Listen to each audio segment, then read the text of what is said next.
आज हम एक कथा के बारे में बात करेंगे कि नारद जी क्यों बने बंदर। श्री नारद बड़े ही तपस्वी और ज्ञानी ऋषि हुए, जिनके ज्ञान और तप की माता पार्वती भी प्रशंसक थीं।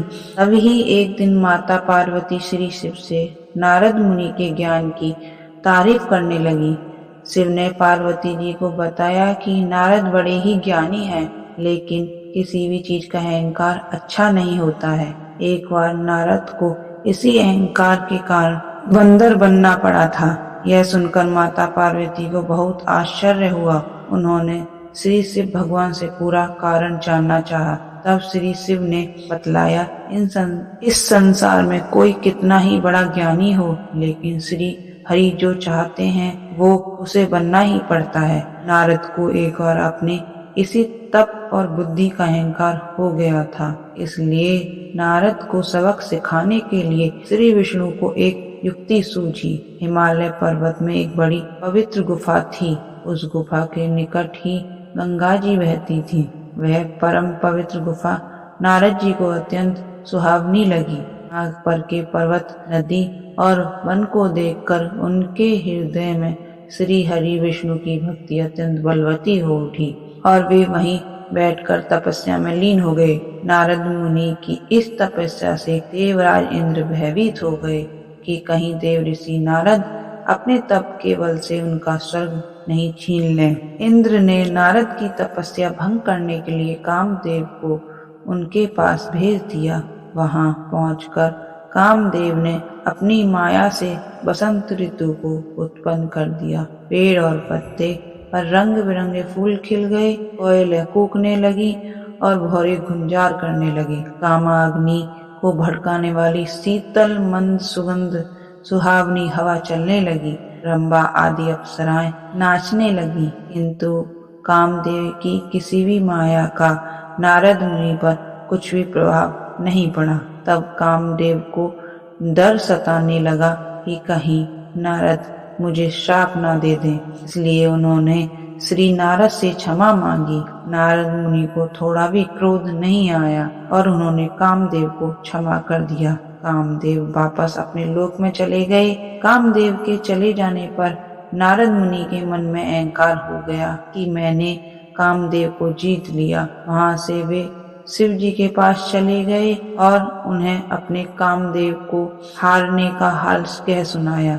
भगवान शिव समझ गए कि नारद को अहंकार हो गया है। शंकर जी ने सोचा कि यदि उनके अहंकार की बात विष्णु जी जान गए तो नारद के लिए अच्छा नहीं होगा, इसलिए उन्होंने नारद से कहा कि तुमने जो बात मुझे बतलाई है उसे श्री हरि को मत बताना। नारद जी को शिव जी की ये बात अच्छी नहीं लगी। उन्होंने सोचा कि आज तो मैंने कामदेव को हराया है और ये भी किसी को नहीं बताऊं। नारद जी क्षीर सागर पहुँचे गए और शिव जी के मना करने के बाद भी सारी कथा उन्हें सुना दी। भगवान विष्णु समझ गए कि आज तो नारद को अहंकार ने घेर लिया है। अपने भक्त के अहंकार को वे सह नहीं पाते, इसलिए उन्होंने अपने मन में सोचा कि मैं ऐसा उपाय करूंगा कि नारद का घमंड भी दूर हो जाए और मेरी लीला भी चलती रहे।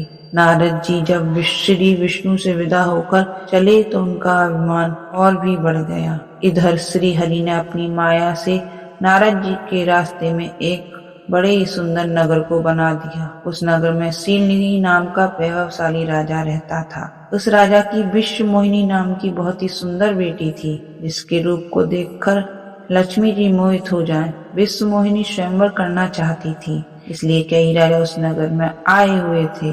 नारद जी उस नगर के राजा के यहाँ पहुँचे तो राजा ने उनका पूजन करके उन्हें आसन पर बिठाया। फिर उनसे अपनी कन्या की हस्तरेखा देखकर उसके गुण दोष बताने के लिए कहा। उस कन्या के रूप को देखकर नारद मुनि वैराग्य भूल गए और उसे देखते ही रह गए।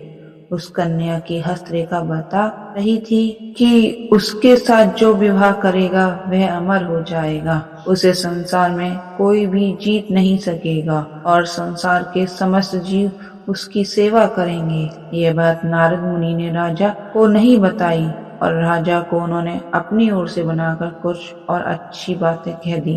अब नारद जी ने सोचा कि कुछ ऐसा उपाय करना चाहिए, यह कन्या मुझसे ही विवाह करे। ऐसा सोचकर नारद जी ने श्री हरि को याद किया और भगवान विष्णु उनके सामने प्रकट हो गए। नारद जी ने उन्हें सारी बात बताई और कहने लगे, हे नाथ, आप मुझे अपना सुंदर रूप दे दो ताकि मैं उस कन्या से विवाह कर सकूं। भगवान हरि ने कहा, हे नारद, हम वही करेंगे जिसमें तुम्हारी भलाई हो। ये सारी विष्णु जी की ही माया थी। विष्णु जी ने अपनी माया से नारद जी को बंदर का रूप दे दिया। नारद जी को यह बात समझ में नहीं आई।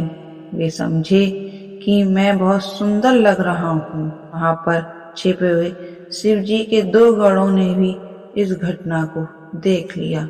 ऋषिराज नारद तत्काल विश्व मोहिनी के स्वयंवर में पहुंच गए और साथ ही शिव जी के वे दोनों गण भी ब्राह्मण का रूप बनाकर वहां पहुंच गए। वे दोनों गण नारद जी को सुनाकर कहने लगे कि भगवान ने इन्हें इतना सुंदर रूप दिया है कि राजकुमारी सिर्फ इन पर ही रीझेगी। उनकी बातों से नारद जी मनी मन बहुत खुश हुए। स्वयं भगवान विष्णु भी उस स्वयंवर में एक राजा का रूप धारण कर आ गए। विष्णु ने कुरूप नारद की तरफ देखा भी नहीं और राजा रूपी विष्णु के रूप में गले में वरमाला डाल दी। मोह के कारण नारद मुनि की बुद्धि नष्ट हो गई थी। राजकुमारी द्वारा अन्य राजा को वरमाला डालते देख वे परेशान हो उठे। उसी समय शिव जी के गणों ने ताना कसते हुए नारद जी से कहा, जरा दर्पण में अपना मुंह तो देखिए। मुनि ने जल में झांककर अपने मुंह देखा और अपनी क्रूरता देखकर गुस्सा हो उठे।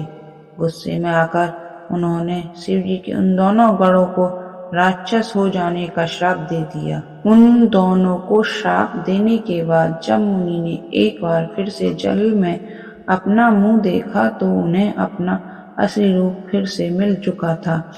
नारद जी को अपना असली रूप वापस मिल गया था, लेकिन भगवान विष्णु पर उन्हें बहुत गुस्सा आ रहा था, क्योंकि विष्णु के कारण ही उनकी बहुत ही हंसी हुई थी। वे उसी समय विष्णु से मिलने के लिए चल पड़े।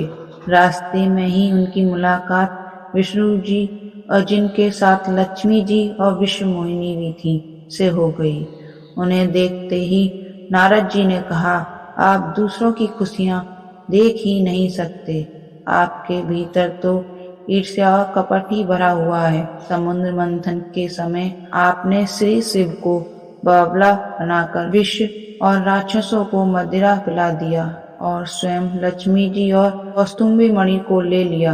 आप बड़े धोखेबाज और मतलबी हो, हमेशा कपट का व्यवहार करते हो। हमारे साथ जो किया है उसका फल जरूर पाओगे। आपने मनुष्य रूप धारण करके विश्व मोहिनी को प्राप्त किया है, इसीलिए मैं आपको श्राप देता हूँ कि आपको मनुष्य जन्म लेना पड़ेगा। आपने हमें स्त्री से दूर किया है, इसीलिए आपको भी स्त्री से दूरी का दुख सहना पड़ेगा। और आपने मुझको बंदर का रूप दिया, इसलिए आपको बंदरों से ही मदद लेना पड़े। नारद के श्राप को श्री विष्णु ने पूरी तरह स्वीकार कर लिया और उन पर से अपनी माया को हटा लिया। माया के हट जाने से अपने द्वारा दिए गए श्राप को याद करके नारद जी को बहुत दुख हुआ, किंतु दिया गया श्राप वापस नहीं हो सकता था। इसीलिए श्री विष्णु को श्री राम के रूप में मनुष्य बनकर अवतरित होना पड़ा। शिव जी के उन दोनों गणों ने जब देखा कि नारद अब माया से मुक्त हो चुके हैं, तो उन्होंने नारद जी के पास आकर और उनके चरणों में गिरकर कहा, हे मुनिराज, हम दोनों शिव जी के गण हैं। हमने बहुत बड़ा अपराध किया है, जिसके कारण हमें आपसे श्राप मिल चुका है।